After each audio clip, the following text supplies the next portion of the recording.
This is TWiT. A little bit of AI copyright news. The New York Times has decided to go after OpenAI and Microsoft, saying that they ingested copyrighted Times stories for their LLMs. I always like Mike Masnick's take on these things. His headline, the New York Times lawsuit against OpenAI would open up the New York Times to all sorts of lawsuits should it win. He says New York Times does the same thing OpenAI does. And so if they win their case, then there'd be some fairly damning lawsuits itself, quote, given its somewhat infamous journalistic practices regarding summarizing other people's articles without credit. I think the larger question, and this is one that I don't know if there's agreement on, is when an AI reads a book, ingests it, and makes it part of its LLM, is that violating copyright? When I read a book, ingest it, and make it part of my show or my writings or my thinkings, we know that's okay. How is it different when an AI does it? Well, all of my books have been ingested, so I can tell you my feelings about it. There's a difference between, Leo, you talking about my book and you spitting out my original works verbatim. And so in that, Mike has an example from the lawsuit that shows that somebody at the Times was asking OpenAI to generate a specific article using a specific headline. And they got it to generate about 7 paragraphs of the original text by constraining. Yeah. So they were able to constrain it, the GPT, in this, which comes from the court documents, the red is verbatim. So the left is GPT-4 and the right is the actual New York Times. The black is something that the GPT-4 added. Now, what I think is funny is on the left-hand side, this is a story about taxi medallions in New York, taxi services. GPT, I think, got something right that the Times got wrong. So somewhere in there, so the Times talked about the Transit Authority regulating cabs. They regulate medallions. GPT said medallions, which I think is actually more accurate. Yes. So that's kind of, whatever.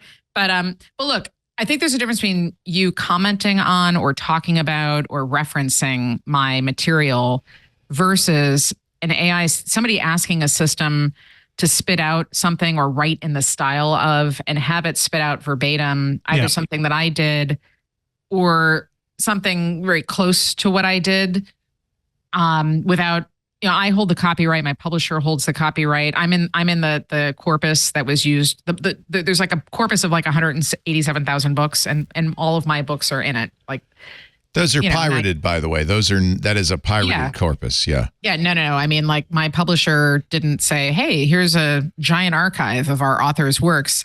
Have that. No, they were pirated, but Mm-hmm.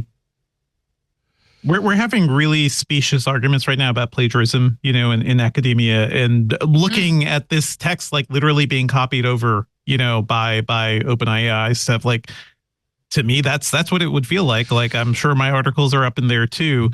It is very strange that these companies can like ingest this stuff, resell it, in some cases just use the direct language and, charge people for it too. Like if you're paying for higher level ChatGPT. I'm glad you brought up this particular passage because, as Mike points out, the New York Times lawyers had to kind of jump through hoops to get this passage generated. What they did, in fact, is prompt GPT-4 by giving it the address of the story, giving it the headline of the article, the first 7.5 paragraphs of the article, and then saying, please continue.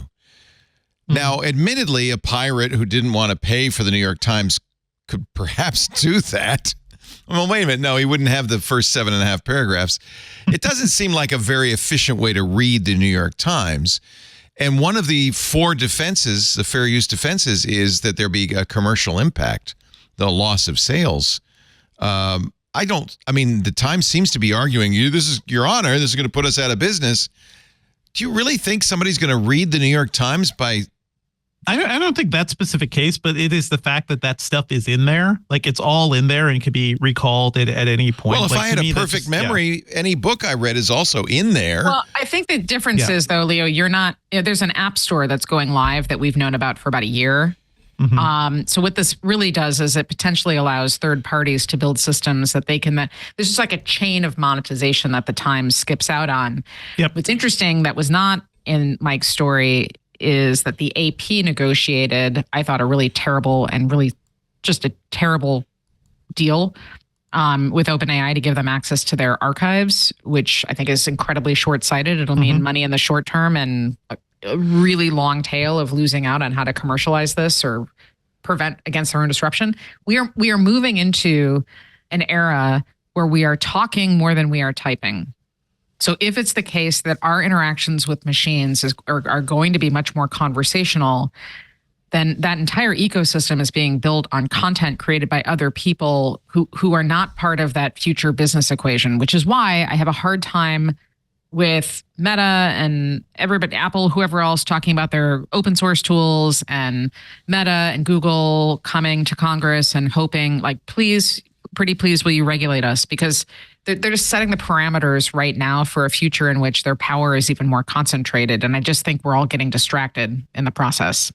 I mentioned I made a couple of toy GPTs for myself. Actually, they're not toys. I've used them and they've been really useful. One for the programming language I use, and another one for Emacs. And I'll show you if I go into the GPT that the corpus that I created it from is a bunch of stuff, some of it open source, like the Emacs reference manual, but one in particular, a copyrighted book by a guy named Mickey Peterson called Mastering Emacs, a book I paid for. I have a PDF for it, and it makes it very useful. But for that reason, I'm not making this public. But there's nothing to stop me from making it public. And then if I were Mickey, I would be upset, right? Because that's his copyrighted content that is part of a larger expert system. So I understand, and as a content creator, I'm sympathetic. I'll give you the other side of the argument, though. You remember in the early days of the internet, we were very reluctant to regulate it too much because we didn't know what was going to happen with it, and we wanted to let it develop unhindered by governmental regulation. I feel like we're at that point in AI, and it does seem as if AI could really be something very, very useful and perhaps even life-changing. And is it smart at this point to let copyright law tie it down? I mean, it's nothing. It's nothing. Like, it's nothing if it doesn't ingest this stuff from people who are doing the work. Right. And to me, that is kind of the key. Like, we were worried about overregulating the web, but we also, I think, vastly underregulated social media. Right. And the whiplash of like the social media companies, like just what they have done to the state of democracy, the state of truth in the world right now. Like, I do think like it is worth taking a step back and just being like, okay, we see this train coming. What can we do about it? Like, I think we can be smart rather than go hands off completely we do not have the tools to regulate this. Here's the problem.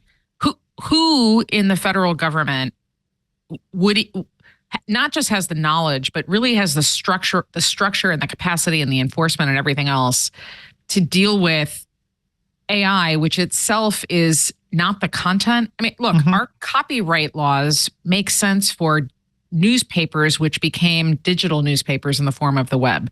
It does not make sense for real-time generated content based on a large language model that was based on a corpus that, you know what I mean? Because even the language models aren't a singular thing. They're an amalgam of a bunch of other things. At the moment, Biden has relegated a lot of this over to the FTC. Yeah. And, you know, I think Mike has some great stuff to say on this. Yeah, he's mad because he says the FTC has no portfolio with copyright. That's not even in their bailiwick. I mean, sure, that's true, but who else is going to regulate it? That's my point. Like, the problem is, though, Amy, we have old laws that, as you point out, have nothing 100%. To do. So if we don't make new laws, the default will be courts will be ruling based on old law. On this new technology. And that is exactly what's happened over and over again. This is what happened with CRISPR. There was a patent conflict pitting a publicly funded university against a privately funded university. That was Berkeley, University of California, Berkeley, and MIT. Two sets of people, because they kind of sort of worked together at one point, came to the same CRISPR solution at the same time. You know, Harvard and MIT paid to expedite the patent. even though the discovery was officially filed and done first by Berkeley, and it was the Patent and Trademark Office that decided this. And why does any of this matter? Because on the other side of all of this technology, whether it's bio or AI or whatever it is commercial products and patents and licensing, and none of it is being developed for the public good. Ultimately, it's all of us that are going to wind up being impacted by this. So I'm kind of pissed that we keep coming around to the same point over and over again. And we're like, well, what do? We don't have Europe has gone in the direction of GDPR, and they've got a new AI Act that's pretty stringent. Is their law good? Is that a good example of regulation? I would be curious to know how they're going to enforce it. Yeah. It comes down to that, doesn't it? Yeah. Yeah. And there's a No Fakes Act that has some kind of really ridiculous yeah, I'm not a big fan of the No Fakes Act. Yeah. No, but it's because we're trying to use these instruments. I mean, here's another way to think about this. If you go back to the 1950s and you go back to cars for a moment. In the 50s, cars had carburetors. There were wrenches. You had a certain toolbox to manage the technology that existed at that time. We lack the toolbox to manage, and by manage I mean regulate. To deal with the technology that's coming. Regulation has always been a response to something that's happened. We can't regulate the future, but we also can't apply right. We can't apply the Flintstone style government tools to the situation that we're in right now. Absolutely I'll stop because I go out all night long. This is my thing is it's not all or nothing. It's not like I don't have all the answers, but I do think we should be prepared, because you look at what Microsoft has dumped billions into OpenAI so quickly, and is rerouting all of itself. There's a Copilot button on the keyboards coming. Yeah, Microsoft thinks that's as important as the Windows key. Yeah. So I have a Copilot app on my iPhone now, a free one on Android and iPhone. Yeah, there's a lot happening very quickly. Chat. Yeah.